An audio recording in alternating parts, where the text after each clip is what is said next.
ትናንት በዩናይትድ አረብ ኤምሬት ከፍተኛ ግምት ያገኘ የግማሽ ማራቶን ውድድር ተካሂዷል። እንደተጠበቀው የኬንያና የኢትዮጵያ አትሌቶች ጠንካራ ፉክክር አድርገዋል። በሁለቱም ጾታዎች የኬንያ አትሌቶች ቀዳሚ ሆነዋል። በወንዶች ምድብ ኬንያዊው ዴኒስ ኪፕሮፕ ርቀቱን 1 ሰዓት ከ40 ሰከንድ በማጠናቀቅ አንደኛ ወጥቷል። ኢትዮጵያዊው አዝመራው በቀለ በ9 ሰኮንዶች ዘግይቶ ሁለተኛ በመሆን ጨርሷል። ሶስተኛና አራተኛ የወጡት ኬንያውያን ሲሆኑ ፈይሳ ሊሌሳ አምስተኛ ሆኗል። በሴቶች ምድብ ኬንያውያን አትሌቶች ከአንደኛ እስከ ሶስተኛ ወጥተዋል። ፈይሳ ታደሰ አራተኛ ስትሆን ፍሬወት ጎሹና ደህንነት ደምሰው ስምንተኛና 10ኛ በመሆን አጠናቀዋል። በውድድሩ አንደኛ የወጡት 15000 የአሜሪካን ዶላር ተሸላሚ ሲሆኑ ለሁለተኛው 10000፣ ለሶስተኛው 7000፣ ለአራተኛው 5000 ተበርክቶላቸዋል። በአፍሪካ ሻምፒዮንስ ሊግ እና በአፍሪካ ኮንፌዴሬሽን ዋንጫ ላይ የሚካፈሉት የኢትዮጵያ ቡናና ቅዱስ ጊዮርጊስ ዛሬ በኮሞሮስና ጋቦን ይጫወታሉ። ኢትዮጵያ ቡና ከኮሞሮስ ክለብ ኮይን ኖርድ ጋር፣ ቅዱስ ጊዮርጊስ ከጋቦኑ ማንጋ ስፖርት ይፋለማሉ። የኢትዮጵያ ቡናው አሰልጣኝ ውበቱ አባተ ወደ ተከታዩ ዙር ለማለፍ የሚያስችለንን ጥሩ ውጤት ይዘን ለመመለስ ጥረት እናደርጋለን ብለዋል። በተመሳሳይ የጋቦኑ ማንጋ ስፖርትን የሚገጥመው ቅዱስ ጊዮርጊስ ዘንድሮ በኮንፌዴሬሽኑ ዋንጫ ሩቅ የመጓዝ ራዕይን እንደሰነቁ የክለቡ ኃላፊዎች ተናግረዋል። ከመልሱ ጨዋታ በፊት በጋቦን ዛሬ ውጤታማ ለመሆን ከፍተኛ ዝግጅት እንደሚያካሂዱም አስታውቀዋል። ኢትዮጵያ ቡናና ቅዱስ ጊዮርጊስ ከ15 ቀናት በኋላ በአዲስ አበባ ስታዲየም የመልስ ጨዋታቸውን ያካሂዳሉ። በደርሶ መልሱ ውጤት ከቀናቸውም ኢትዮጵያ ቡና ከግብፁ አልሃሊ፣ ቅዱስ ጊዮርጊስ በአንጻሩ ከቱኒዚያው ክለብ አፍሪካ ጋር ይጫወታሉ። በኢትዮጵያ ፕሪሚየር ሊግ ዛሬ አንድ የመጀመሪያ ዙር ተስተካካይ ጨዋታ ይካሄዳል። ዛሬ ከቀኑ 9 ሰዓት ላይ በአርባ ምንጭ ከነማ ደደቢትን ያስተናግዳል።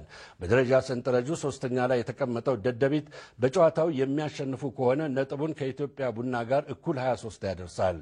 በአንጻሩ ተጋጣሚው አርባ ምንጭ ከነማ ድል ከቀናው ደረጃውን ከ12ኛ ወደ 11ኛ ከፍ ያደርጋል። ነጥቡንም 15 ያደርሳል።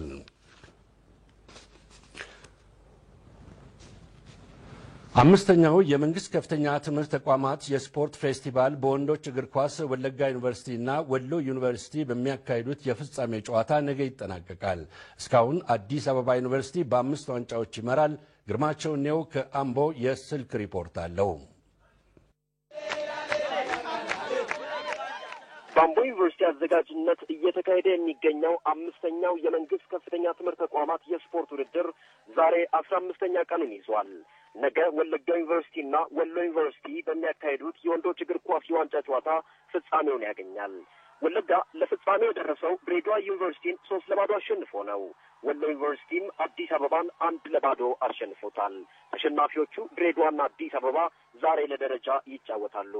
በሴቶች እግር ኳስ የዋንጫ ጨዋታ ኮተቤ መምህራን ትምህርት ኮሌጅና ወላይታ ሶዶ ዩኒቨርሲቲ ነገ ከጠዋቱ 2 ሰዓት ላይ ይገናኛሉ። የሴቶች እግር ኳስ የደረጃ ጨዋታ ትናንት የተካሄደ ሲሆን አዲስ አበባ ዩኒቨርሲቲ አዘጋጁን አምቦን 9-1 በሆነ ሰፊ ውጤት በማሸነፍ 3ኛ ሆኖ አጠናቋል። በሴቶች እጅ ኳስ ጎንደር ዩኒቨርሲቲ አዲስ አበባን 12-5 አሸንፎ የዋንጫ ባለቤት መሆኑን አረጋግጧል። በወንዶች እጅ ኳስ ደግሞ መቀሌ ዩኒቨርሲቲ ጅማን በመርታት ዋንጫውን ወስዷል። በሁለቱም ጾታዎች ቅርጫት ኳስ አሸናፊ በመሆን ዋንጫ ያገኘው አዲስ አበባ ዩኒቨርሲቲ ነው። በጠረጴዛ ቴኒስ ሴቶች ሚዛን ቴፒ ዩኒቨርሲቲ፣ በጠረጴዛ ቴኒስ ወንዶች አዲስ አበባ ዩኒቨርሲቲ የዋንጫ ባለቤት ሆነዋል። በቼዝ የተካሄደውን ውድድር በማሸነፍ ዋንጫ የወሰደውም አዲስ አበባ ዩኒቨርሲቲ ነው። በሴቶች ሜዳ ቴኒስም አዲስ አበባ ዩኒቨርሲቲ የዋንጫ ባለቤት ሆኗል። በኦሎምፒክ ቴኳንዶ አጠቃላይ ውጤት አሸናፊ የሆነው ሐዋሳ ዩኒቨርሲቲ ዋንጫ አግኝቷል። እስካሁን አዲስ አበባ ዩኒቨርሲቲ 5 ዋንጫዎችን ወስዷል። ጎንደር፣ ሚዛን ቴፒ፣ መቀሌና ሐዋሳ አንዳንድ አግኝቷል። የቮሊቦል፣ አትሌቲክስ፣ ባድሚንተንና ፓራሊምፒክ ሊጠናቀቁ ተቃርበዋል። ለኢትዮጵያ ሬዲዮና ቴሌቪዥን ድርጅት ግርማቸው ነው፣ አምቦ። ሶስተኛው የመላው ቤንሻንጉል ስፖርት ውድድር እንደቀጠለ ነው። የወንበራ ወረዳ በአትሌቲክስ ስፖርት የጎላ ብልጫ በማሳየት ላይ ይገኛል። ሰለሞን ገብረ እግዚአብሔር በመላ ቤንሻንጉል ጉሙዝ ሶስተኛው ስፖርታዊ ውድድር 19 ወረዳዎች፣ አንድ ከተማ አስተዳደርና አንድ ልዩ ወረዳ እየተሳተፉ ይገኛል። በክልሉ ሻምፒዮና ቁጥራቸው 1500 የሚደርሱ ስፖርተኞች ተሳታፊ ሆነውበታል። የዘንድሮ ተካፋይ ተወዳዳሪዎች ቁጥር ቀደም ሲል ከተከናወኑት ተመሳሳይ ውድድሮች እድገት ማሳየቱ ታውቋል። በአትሌቲክሱ ዘርፍ የየወረዳ ወጣቶች የሚያሳዩት የዕለት ተዕለት ውድድር በጠንካራነቱ ይጠቀሳል። በተለይም የወንበራ ወረዳ አትሌቶች በሩጫ ውርወራና ዝላይ ውድድሮች የጎላ ብልጫ በማሳየት እያሸነፉ ናቸው። በ3000 ሜትር ቀጥታ መልከቱ መለታ፣ በ800 ሜትር አበበ ዲሳሳ ሁለቱም ከወንበራ አሸናፊዎች ሆነዋል። በአራት ምድቦች ተከፍሎ በሚካሄደው የእግር ኳስ ውድድር ተካፋይ ቡድኖች ተመጣጣኝ ፉክክር በማሳየት የአሶሳን ታዳሚ ማርካታቸውን የክልሉ ኮሚኒኬሽን ቢሮ ያደረሰን መረጃ ያስረዳል። በየምድቦቹ በተካሄዱት ጨዋታዎች ከምድብ 1 ሆምሻ ወረዳ በ7 ነጥብ፣ አሶሳ ወረዳ በ4 አንደኛና ሁለተኛ ናቸው። በምድብ 2 ማኮሞ በ7 ሰርቆሌ በ6 ተከታታዮቹን ደረጃዎች ይዘው ይመራሉ።